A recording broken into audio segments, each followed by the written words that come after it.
প্রতি মঙ্গলবার গ্রামে দুজন করে খুন হচ্ছে।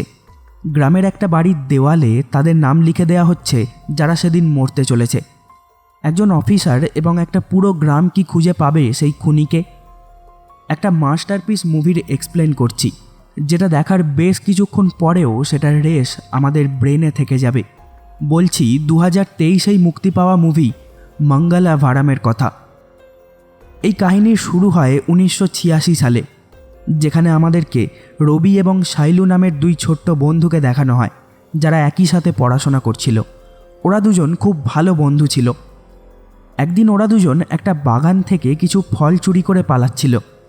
এই সময় রবি শাইলুকে একটা কাজলের কৌটো দিয়ে জানায়, আমি এটা মহালক্ষ্মী মন্দির থেকে নিয়ে এসেছি। এখানেই শাইলু নিজের দিদার সাথে থাকতো, কারণ ওর মা মারা গেছিল এবং ওর বাবা তারপর অন্য একজনকে বিয়ে করে নিয়েছিল, আর শাইলুকে নিজের দিদার কাছে রেখে দিয়েছে। এবং ওর বাবা তারপর অন্য একজনকে বিয়ে করে নিয়েছে এবং শাইলুকে নিজের দিদার কাছে রেখে দিয়েছে। ওর বাবাটা মাঝে মধ্যেই নিজের বউ আর বাচ্চাকে নিয়ে শাইলুর দিদার বাড়িতে আসা যাওয়া করতে থাকে, যাতে এখানকার সম্পত্তির ভাগও ও পায়। একদিন শাইলুর দিদা তাকে বলে, এই জমিটায় শাইলুর অধিকার আছে, এটা তোমরা কিছুতে পাবে না। এটা শুনে লোকটা প্রচণ্ড রেগে যায় এবং নিজের বউকে নিয়ে এখান থেকে চলে যায়। এইসবের কারণে শাইলু এরপর মহালক্ষ্মী মন্দিরে গিয়ে খুব কান্নাকাটি করছিল। তখন রবি একটু পর সেখানে আসে আর শাইলুকে বলে, সব ঠিক হয়ে যাবে রে, তুই এত ভেঙে পড়িস না।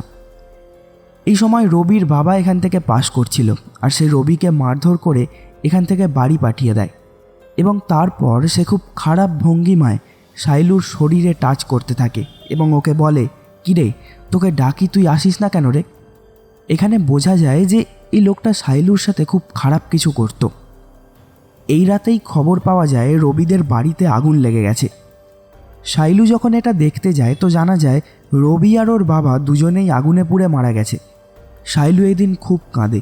ওর সবচেয়ে কাছের বন্ধু এখন আর এই পৃথিবীতে ছিল না। এইবার ওই ঘটনার 10 বছর পরের দৃশ্য দেখানো হয়। আমরা একটি মেয়েকে দেখি যে মধ্যরাতে নিজের হাতে এবং মাথায় প্রদীপ জ্বালিয়ে গ্রামের রাস্তা দিয়ে মন্দিরের দিকে ছুটছে এবং ওর পায়ের নুপুরের বিশাল আওয়াজ হচ্ছে। মেয়েটি প্রচণ্ড জোর ছুটছে, কিন্তু ওই প্রদীপগুলো কিছুতেই নিভছে না। পরদিন মঙ্গলবার সকালে গ্রামবাসীরা একটা বাড়ির দেওয়ালে বড় বড় করে কিছু লেখা দেখে আশ্চর্য হয়ে যায়। এখানে রাজু নামের একটা ছেলে ছিল যার এইসব বিষয়ে কিছুটা নলেজ ছিল, আর ওর বন্ধু ছিল পুলি, যে চোখে দেখতে পেত না। পুলি রাজুকে জিজ্ঞেস করছিল, ওখানে কি লেখা আছে রে?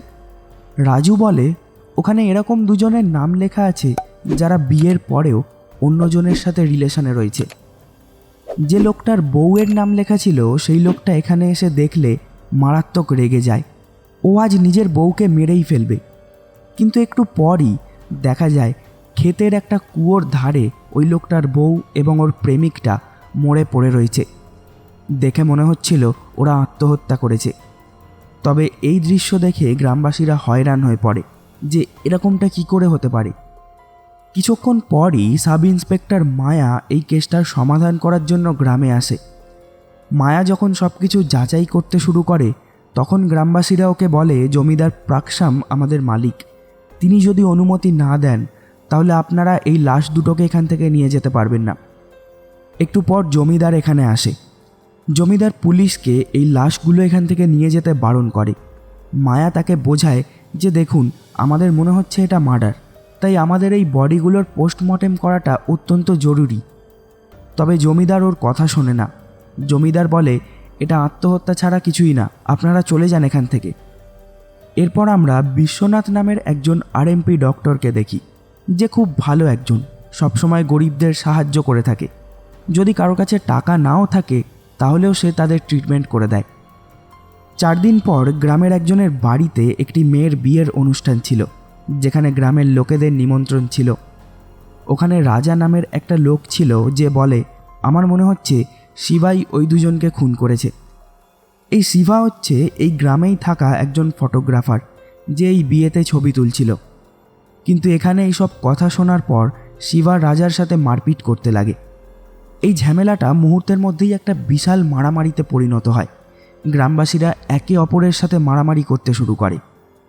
এই সময় জমিদারের বউ রাজেশ্বরী এখানে আসে।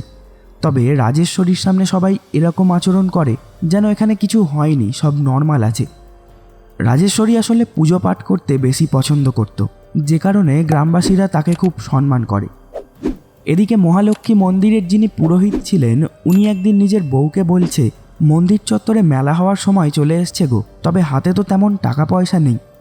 পুরোহিতের বউটা বলে, একবার জমিদারের কাছে চেয়ে দেখো না। পরদিন পুরোহিত জমিদারের থেকে কিছু টাকা ধার চাইতে যায়, তবে জমিদার তাকে বলে, আমি অত ঠাকুর দেবতা মানি না, টাকা দিতে পারবো না, আপনি চলে যান। এই সময় পুরোহিত যখন এখান থেকে ফিরে যাচ্ছিল, তখন জমিদারের বউ তাকে ডাকে। রাজেশ্বরী তাকে কিছু টাকা দেয় যাতে তারা সুস্থভাবে মেলার আয়োজন করতে পারে। এই দিন মায়া যখন গ্রামে যাচ্ছিল, তখন কলা বাগানের ভিতরে ও কাউকে একটা দেবীর মুখোশ পরে দাঁড়িয়ে থাকতে দেখতে পায়। মায়া যখন গাড়ি থামিয়ে দেখতে যায়, তখন আর সেখানে কেউ ছিল না। কিন্তু এটা দেখার পর মায়া কিছুটা হয়রান হয়ে পড়ে ও সারাক্ষণ চিন্তা করতে থাকে ওটা কি ছিল। পরদিন সন্ধেবেলা থেকেই মন্দিরে মেলা বসে। সমস্ত গ্রামবাসীরাই ওখানে আনন্দ করছিল। এখানে আমরা সেই মুখোশ পরা ছেলেটিকে দেখতে পাই, যে মেলা থেকে কিছুটা দূরে একাই একটা ঘরের সামনে নাচছে। এই রাতে আবারও আমরা সেই মেয়েটিকে প্রদীপ জ্বালিয়ে ছুটতে দেখতে পাই। পরদিন আবারও একটা মঙ্গলবার আসে এবং আবারও কেউ ওই বাড়ির দেওয়ালে কিছু লিখে দিয়ে চলে গেছিল। সমস্ত গ্রামবাসীরা সেখানে যায় তো দেখা যায় আজ আরও দুজনের নাম ওখানে লেখা রয়েছে, যারা বিয়ে করার পরেও অন্য কারোর সাথে রিলেশনে রয়েছে। পরের দৃশ্যে দেখা যায় যাদের নাম ওই দেয়ালে লেখা ছিল, ওরা একটা বিশাল গাছের মধ্যে গলায় দড়ি দিয়ে ঝুলে রয়েছে। মায়া এবং ওর টিম যখন ওই দিন এই ঘটনার সমাধান করতে আসে, তো মায়া তখন গ্রামবাসীদেরকে বলে, এখন এটা পরিষ্কার যে এটা মার্ডার, কারণ এত লোক তো আর দিনের পর দিন এইভাবে আত্মহত্যা করতে পারে না, তাই না? শিবাকে ডাকা হয় এই লাশগুলোর ছবি তোলার জন্য। দেখা যায় শিবাও কোনো কারণে প্রচণ্ড টেনশানে রয়েছে। একটু পরই জমিদার এখানে আসে। তখন মায়া তাকে বোঝায় যে এখন আমাদেরকে ভেরিফিকেশন করতেই হবে, তাই আমাদের বডিগুলো চাই পোস্টমর্টেম করার জন্য। জমিদার এই দিন অনুমতি দেয়, যার পর পুলিশ ওই বডিগুলো নিয়ে চলে যায়। মায়া বেশ চিন্তিত, এইভাবে প্রতি মঙ্গলবারে কেউ খুনগুলো কেন করছে। সাথেই মায়া বলে, আগে যারা যারা মরেছে তাদের লাশগুলোও বের করতে হবে। কিন্তু যখন ওই কবরগুলো খোঁড়া হয় তো দেখা যায় একটাও বডি সেখানে নেই। মায়া বুঝতে পারে যে তার মানে ওই লাশগুলোর মধ্যে কিছু তো প্রমাণ রয়েছেই, যে কারণেই ওগুলো সরিয়ে দেয়া হচ্ছে। এই দিন গ্রামবাসীরা সিদ্ধান্ত নেয় তারা আজ রাত থেকে গ্রামে পাহারা দেবে। কেউ যদি ওইভাবে দেওয়ালে কিছু লিখতে আসে তাকে ধরবে। রাতে সবাই ঘোরাঘুরি করছিল। এই সময় ওরা একটা ছেলেকে দেওয়ালে লিখতে দেখতে পায়। গ্রামবাসীরা যখন ছেলেটিকে ধরে তো দেখা যায় ও হচ্ছে শিবার ছোট ভাই। এই রাতেই ডক্টর বিশ্বনাথ যখন ক্ষেত দিয়ে বাড়ি ফিরছিল, তখন সে তার আশপাশ থেকে কোনো মেয়ের কান্নার আওয়াজ শুনতে পায়। ডক্টর যখন বিষয়টা দেখার জন্য যায়, তখন সে ওখানে একটি মেয়ের আত্মাকে দেখতে পায়। ডক্টরের দিকে একবার তাকিয়ে মেয়েটি ওই ধান ক্ষেতের কুয়োটার মধ্যে ঝাঁপ দিয়ে দেয় এবং সেই দৃশ্য দেখে ডক্টরের হোঁশ উড়ে যায়, কারণ মেয়েটি ছিল শাইলু, যাকে আমরা কাহিনীর একদম শুরুতে দেখেছিলাম। এইবার আমাদেরকে বর্তমান সময় থেকে 18 মাস আগের কিছু ঘটনা দেখানো হয়, যাতে আমরা দেখি যে শাইলুর সাথে ঠিক কী ঘটেছিল, যে কারণেই ও মারা যায়। শাইলু তখন বড় হয়ে গেছে, ও কলেজে পড়ছিল। গ্রামের অন্য সব মেয়েদের তুলনায় শাইলুকে অনেক বেশি সুন্দর দেখতে ছিল, তাই ও যখন রাস্তা দিয়ে কোথাও যাতায়াত করত, তখন গ্রামের বিভিন্ন জায়গার ছেলেরা ওর দিকে চেয়ে থাকত। শাইলুর কলেজের একজন প্রফেসর মদন শাইলুকে খুব পছন্দ করত। কোথাও গিয়ে শাইলু ও মদনকে পছন্দ করতে শুরু করেছিল। ওরা দুজন রিলেশনে যায়, শারীরিক সম্পর্কও করে ফেলে। শাইলু মদনের জন্য পাগল হয়ে গেছিল। ও ভাবছিল মদন হয়তো সত্যিই ওকে চায়, ওকে ভালোবাসে। কিন্তু একদিন কলেজে গেলে শাইলু জানতে পারে যে মদন অন্য একটি মেয়েকে বিয়ে করে নিয়েছে। শাইলুর খুব খারাপ লাগে, ও মদনের সাথে কথা বলতে যায়। তবে মদন ওকে বলে, পাগল নাকি, তোমার মতো একটি মেয়েকে আমি বিয়ে করব? এইসব বলে মদন শাইলুকে ধাক্কা মেরে বার করে দেয়। শাইলু প্রচণ্ড কষ্ট পায়, ও ভেঙে পড়েছিল। প্রফেসর ওকে যেই সুখ দিয়েছিল, শাইলু তা কিছুতেই ভুলতে পারছিল না। সেই জন্য ও কি করে, ও গ্রামের সমস্ত ছেলেদের সাথে শারীরিক সম্পর্ক করতে শুরু করে। ও এতটাই নোংরা পর্যায়ে চলে গেছিল যে গ্রামের পুরুষরা ওর সাথে যা ইচ্ছা তাই করত। গ্রামবাসীরা শাইলুর এই কাজকর্মে বিরক্ত হতে শুরু করেছিল।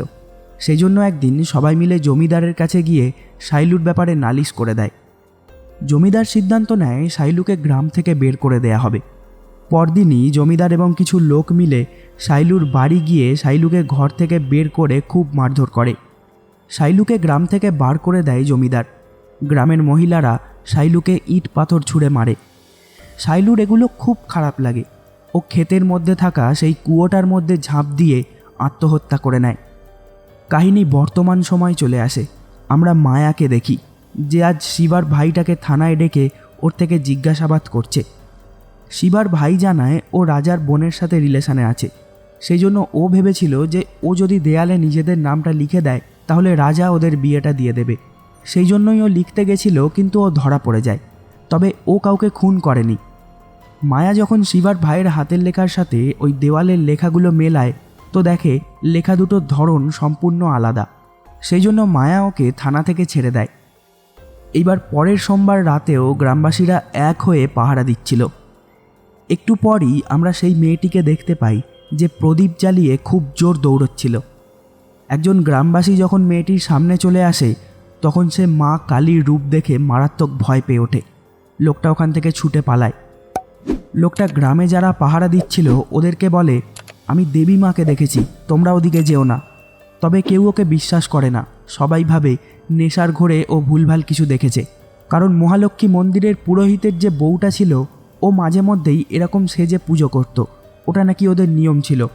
সবাই ভাবে যে লোকটা হয়তো তাকেই দেখেছে। জানা যায় প্রতি মঙ্গলবার ভোরের দিকে ওই ওরকম প্রদীপ জ্বালিয়ে নুপুরের আওয়াজ করতে করতে ছুটে ছুটে মন্দিরে যায়। এটাই ওদের পুজো করার নিয়ম ছিল। এই রাতেই ডক্টর বিশ্বনাথ চুপি চুপি ওই দেওয়ালের ওখানে যায়। যার পর নিজের ব্যাগ থেকে একটা চক বের করে কিছু লিখতেই যাবে, এই সময় মায়া এখানে চলে আসে। মায়ার প্রথম থেকেই ডক্টরের ওপর সন্দেহ ছিল, কারণ দেখতে তো তাকে এরকমই যে গ্রামবাসীরা কখনোই তাকে সন্দেহ করতে পারবে না। মায়া বলে, আপনি বলেছিলেন আপনি নাকি কুয়োর কাছে শাইলুর আত্মাকে দেখেছেন, কিন্তু এখন বুঝতে পারছি যে ওটাও সম্পূর্ণ মিথ্যে কথা ছিল। ডক্টর বুঝে গেছিল যে গ্রামবাসীরা এইসব জানতে পারলে আর রক্ষে থাকবে না। সেই জন্য ডক্টর তখন ব্যাগ থেকে একটা ইঞ্জেকশন বের করে মায়ার ঘাড়ে মেরে দেয়। মায়া ওখানেই জ্ঞান হারায়। এরপর যখন মায়ার চোখ খোলে তখন ও নিজেকে একটা বাড়িতে বাঁধা অবস্থায় পায়। ডক্টরও সেখানেই ছিল। মায়া ডক্টরকে বলে, আমি আপনার হাঁড়ি তো হাটেই ভাঙব। তখন ডক্টর এইবার মায়াকে বলে, আগে জানুন তো আমি এসব কেন করছি, তারপর না হয় যা ইচ্ছা তাই করবেন। ডক্টর জানায়, ওই সময় আমি একদিন বাড়ি ফেরার পথে জঙ্গলে শাইলুকে অত্যন্ত খারাপ অবস্থায় পড়ে থাকতে দেখতে পাই। শাইলুকে আমি হসপিটালে নিয়ে যাই। ও প্রচণ্ড ভয় পাচ্ছিল, সেই জন্য আমি ওকে একজন মহিলা ডক্টরের কাছে দেখাই। সেই ডক্টর যখন ওর চেক আপ করে তো জানা যায় শাইলু অস্বাভাবিক নিম্ফোম্যানিয়াক নামের একটি রোগে আক্রান্ত। এই নিম্ফোম্যানিয়াক হচ্ছে এরকম একটা রোগ যা কোনো মহিলার অতিরিক্ত যৌন তৃষ্ণা বাড়িয়ে দেয় এবং সেই মহিলা শারীরিক আনন্দ নেওয়ার জন্য পাগল হয়ে পড়ে। এই কারণেই শাইলু গ্রামের ছেলেদের সাথে শারীরিক সম্পর্ক করে ফেলত। এমনকি এইসবের থেকে ছাড়া পাওয়ার জন্য ও রোজ নিজেকে টর্চার করত। এটা এমন একটা রোগ যেটা খুব সহজেই কারোর পিছু ছাড়ে না যতক্ষণ না সে নিজেই নিজেকে নিয়ন্ত্রণ করতে পারছে। ডক্টর এখানে এটাও বলে যে সে শাইলুকে নিজের মেয়ের মতো দেখত। এমনকি শাইলুও তাকে কোনো বাবার চেয়ে কম দেখত না। একই সময় শিবাকে আমরা দেখি জঙ্গলে কাউকে খোঁজার চেষ্টা করছে।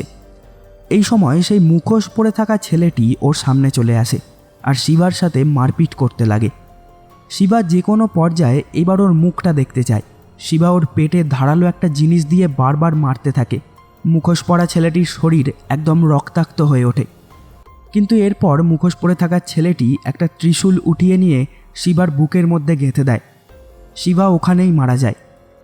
এদিকে ডক্টর মায়াকে বলছে যে শাইলু ওই সময় হয়রান হয়ে পড়েছিল, ও একা থাকতো, সেই জন্য ওর একজন সাথীর খুব প্রয়োজন ছিল। একদিন ওর ছোটবেলার সেই বন্ধু রবি ওর কাছে আসে, যাকে জীবন্ত দেখে শাইলু মনে প্রাণে অনেক আনন্দিত হয়। রবি শাইলুকে জানায় যে ও সেই দিন নিজের বাবাকে শাইলুর সাথে খারাপ কাজ করতে দেখে নিয়েছিল।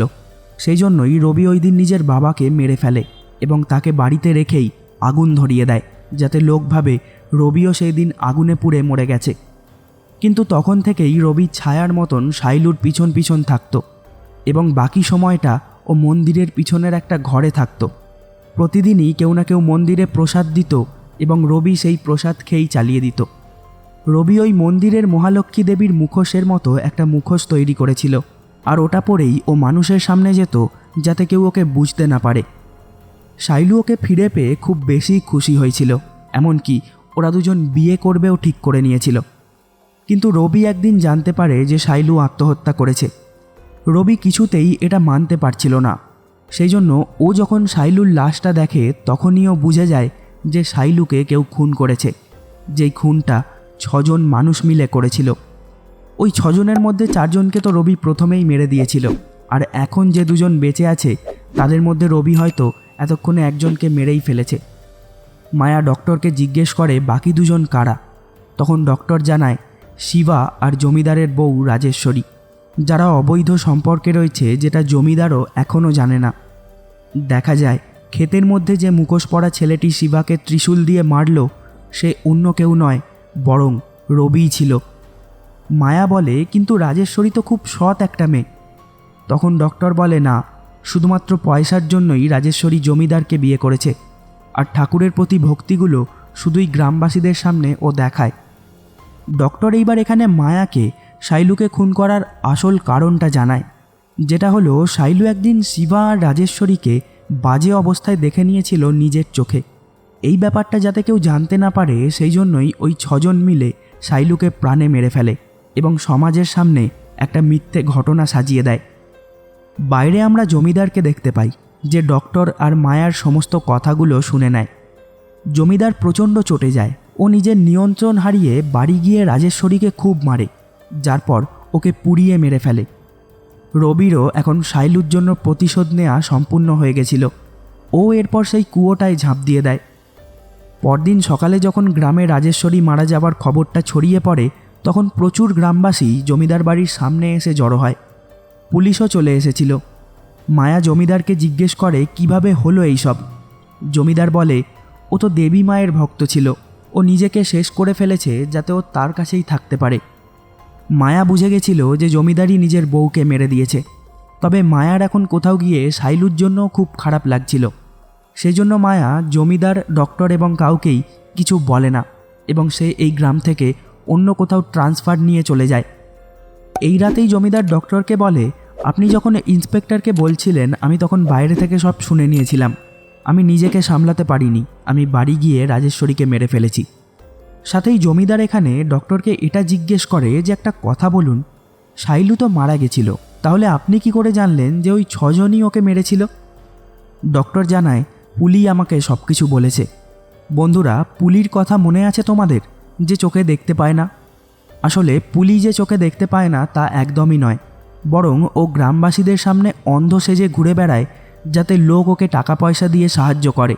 ও একদম নর্মাল এবং দেখতেও পায়। ওই দিন যখন ওই 6 জন মিলে সেই কুয়োটার ওখানে শাইলুকে মারছিল, তখন পুলিশ এখানেই ছিল। ও দূর থেকে ওদেরকে দেখে নিয়েছিল এবং তারপর ডক্টর যখন বাড়ি ফিরছিল ওই ডক্টরকে সব কিছু বলে।